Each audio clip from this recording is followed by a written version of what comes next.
Je parie que toi aussi tu as vu ce module dans plusieurs projets électroniques, mais tu t'es jamais demandé quel est le nom de ces deux capteurs qui permettent de mesurer la distance, l'un émetteur d'onde et l'autre récepteur. En effet, ces deux capteurs sont appelés des transducteurs.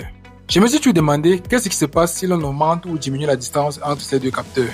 Pour découvrir ce mystère, reste avec moi jusqu'à la fin de cette vidéo. Nous aurons besoin ici d'un ultrason, d'un Arduino Nano, d'un afficheur LCD, des jumpers et d'un breadboard. Alors nous allons commencer le câblage.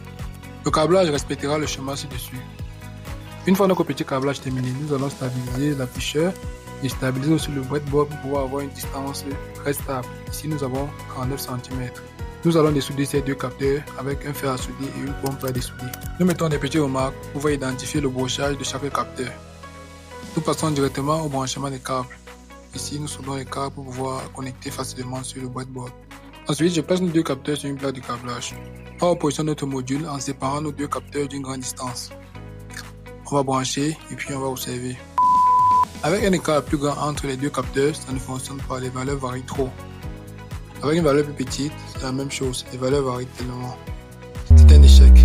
Alors je vais remédier à cela et remettre le capteur comme il se doit pour voir si je n'ai pas tué ces deux capteurs. Donc je vais vérifier le module, je replace et je teste. L'afficheur me donne 32 cm.